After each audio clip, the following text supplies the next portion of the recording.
Hello everyone. Do you know what a bodybuilder is? Well, you must have seen one because they're pretty easy to spot. We can discuss for hours the beauty of this activity, but we can affirm that bodybuilding is much more than simply a sport. It's a way of life, almost like a religion. In order to achieve true results, you have to do more than simply go to the gym. You have to make radical changes to the way you live. And despite everything that's said about bodybuilders, they deserve our respect. We're going to prove it by showing you the stories of some of the most renowned bodybuilders. Let's get it on. Jean-Pierre Fuchs. Swiss bodybuilder Jean-Pierre Fuchs started to train at the age of 16. He quickly realized that his muscles were growing not quite as they did on his partners at such an age. Fuchs started to gain body weight, and at the age of 17 he was already weighing 220 pounds. In 1993, Jean entered the Bodybuilding World Championships, where he placed 4th. The next year in the same contest, he won the main prize. After that victory, Jean's career got better and better. He got propositions from all kinds of magazines and companies to be their image, and he also became the face of different products for sportsmen. Nevertheless, luck was not on Fuchs' side. One day at the gym, in the midst of doing a 675-pound squat, he suddenly collapsed and crashed to the gym floor, hurting his knee. His fellow bodybuilders were horrified when they saw Jean's fracture. He, on the other hand, didn't lose control of the situation, didn't give up to panic, and calmly waited for the doctors to arrive, even joking about the situation. You might think that Fuchs' career was over, but thanks to a superhuman effort, an unshakable self-confidence, and the support of family and friends, Jean-Pierre overcame the process of recovery. Unfortunately, he couldn't return to the physical state he had before the injury. He could only lift moderate weights. Nevertheless, he never stopped training and going to all kinds of bodybuilding contests, proving that the human body and soul can reach impossible limits. Nasser El-Sonbaty. Born October 15, 1965 in Stuttgart, Germany, Nasser El-Sonbaty is considered one of the most eccentric bodybuilders in the world. But as a matter of fact, he wasn't at all interested in bodybuilding when he was young. But everything changed when he went to college. He was curious to see the gym, and the rest is history. Nasser was born to be a bodybuilder.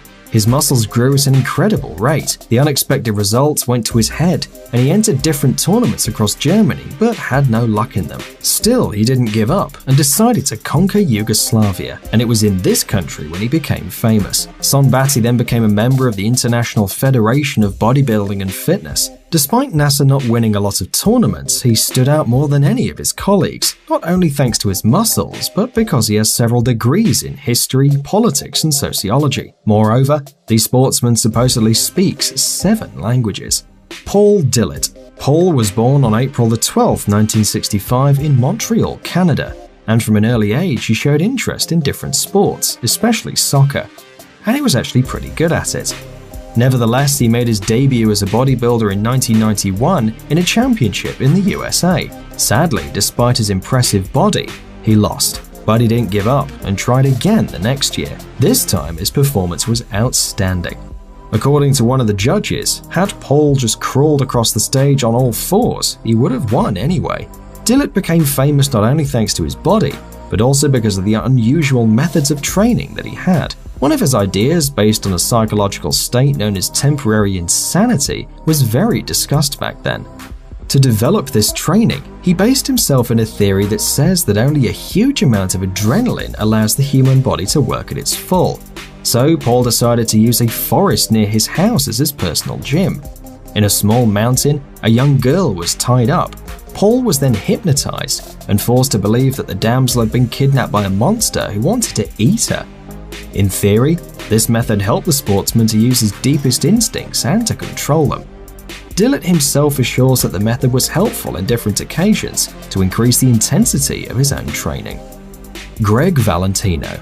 As in every sport, bodybuilding has its own rock stars. Greg Valentino was one of the most unusual bodybuilders in the world, especially thanks to his huge arms, which have a circumference of 28 inches. Nevertheless, Greg never intended to become a professional bodybuilder.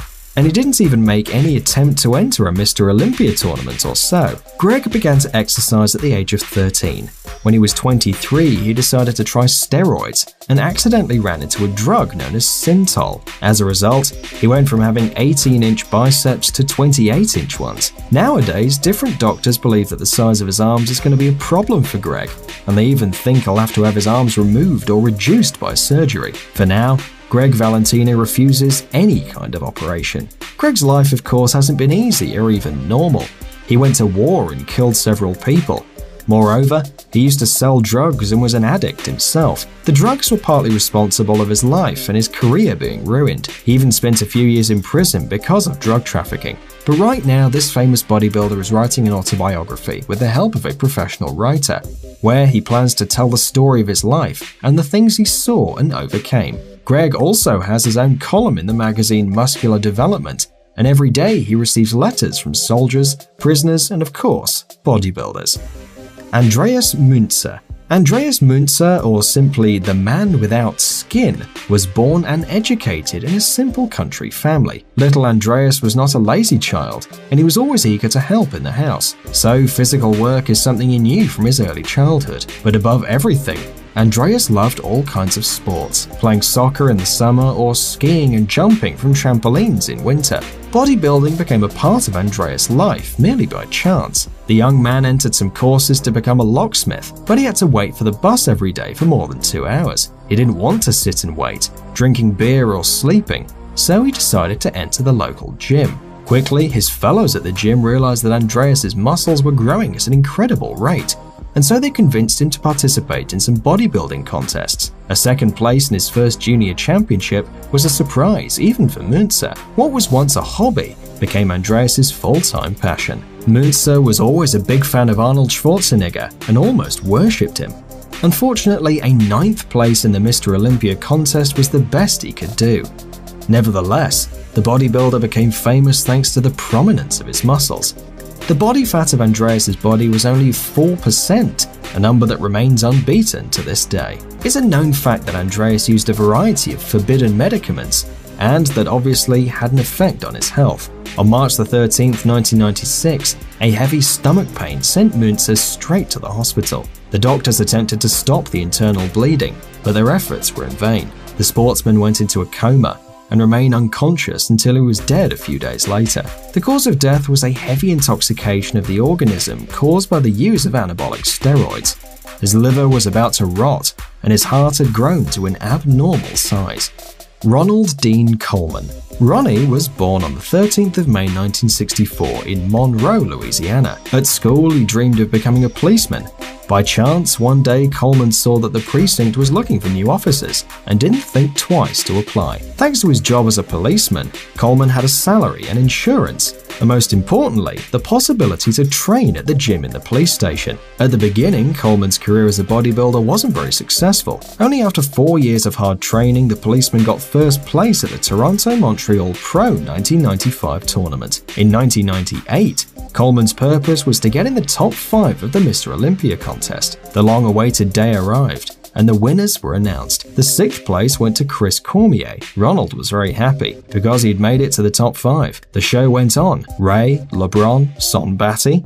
There were only 2 contestants left, Flex Wheeler and Ronald Coleman. Ronnie was happy and proud of what he thought was going to be a very respectable 2nd place, but when the jury announced that he was the winner, Coleman passed out. He doesn't remember Wheeler leaning to help him or Cormier trying to get him up. Ronnie saw all that later when he watched it all again on TV. This victory was the beginning of a series of long and successful participations in different professional contests. Nevertheless, in 2014, the sportsman had to undertake back surgery, and the doctors believed it was the end of Coleman's career. But 1 week after the operation, Coleman was back in the famous gym Metroflex and intended to keep competing. We don't know what's coming next for Ronnie, but we certainly wish him luck.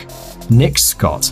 The next story could easily be the script for a Hollywood movie, and believe it or not, it is completely real. At school, Nick was a soccer lover and dreamed of becoming a professional player, but all his dreams and hopes were destroyed on the 17th of August 1998. When he was on his way to a training session, One of the wheels of his car exploded, and after several turns, it fell off a bridge. The accident tied Nick to a wheelchair forever. Apart from the physical consequences of the accident, the psychological trauma after the accident was really serious. Seeing his future destroyed, the boy was heavily depressed and getting really fat. Only Scott knows why, but 6 months after the accident, the young boy decided that it was too soon to give up on life. It was then when he decided to visit the gym and start training, leaving his pity for himself behind. After 8 years of training and having overcome a lot of obstacles, Nick participated in all kinds of bodybuilding contests around the world. In 2009, he became a member of the International Federation of Bodybuilding and Fitness. Nowadays,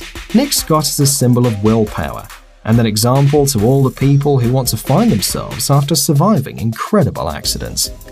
Amazing gadgets, upcoming technologies, incredible inventions, and other cool stuff related to high tech on TechZone. Subscribe, you won't regret it. The link is on the screen and in the description. Thanks for watching. Please like and share the video in social networks, and we'll be right back to you as fast as we can.